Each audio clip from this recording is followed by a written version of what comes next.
Hey everybody, it's Ryan, one of the broadcasters here at Monday Morning Live, and I'm here to talk about why you should choose butterflies. Most people are scared of butterflies because they don't understand them, just like how I was. Or maybe you've heard some horror stories about getting blown out of a trade, which with the way Mark Sebastian does it, it's not possible. You can only lose as much as you risk, which I'm going to talk about in just a second. Mark uses butterflies for daily doubles for two reasons. One, they lower the cost of your trade, just $140 on average. And two, they put time decay on your side. Now, time decay is usually the number one reason why people fear options, and especially same-day expiration options. That means options you buy today that expire today. But daily doubles put time on your side instead of against you. Butterflies, A, lower cost, and B, put time on your side. The best way to explain this is through an example. Let's say we have three traders. We'll call them Drew, Sarah, and Mark. Zoom, ticker ZM, is at $95 right now, and all three of them agree that it's going to go down this week. But they have different ways of placing their trades. Drew thinks Zoom will drop under $95. Sarah thinks Zoom will drop under $95, but not below $85. Mark thinks Zoom will drop below $95, not below $75, and he thinks it will settle around $85 at the end of the week. Drew buys a put, an option that bets Zoom stock will go lower than $95 by the end of the week. He places a 95 put for $6.30.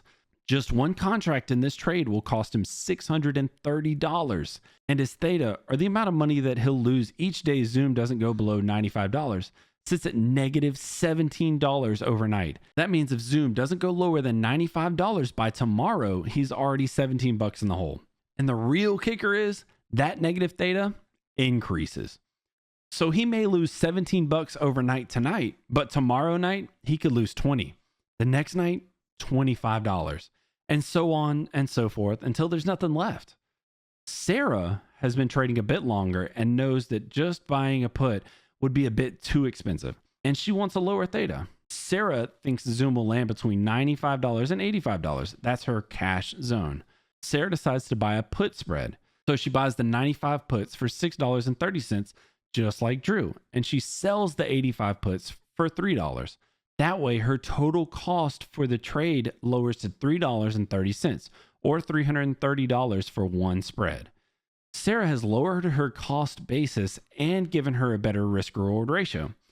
As long as Zoom stays between 95 and 85 before expiration at the end of the week in her cash zone, Sarah makes money. Her trade risks $330 to make $670, a nice 2-to-1 ratio.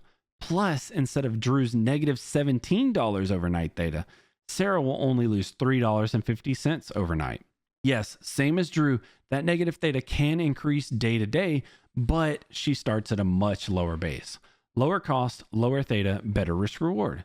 And then we have Mark. Mark likes to wear red on Thursdays, and Mark sees an even smarter trade than Sarah, one that can lower his cost, can increase his risk reward, and can actually put time decay on his side, making money each day expiration approaches instead of losing it.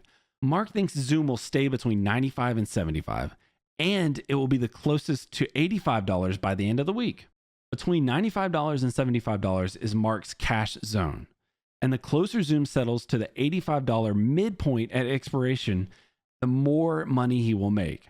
Mark buys the 95 put, same as Drew, sells the 85 put, same as Sarah, but sells two instead of just one, and then buys the 75 put.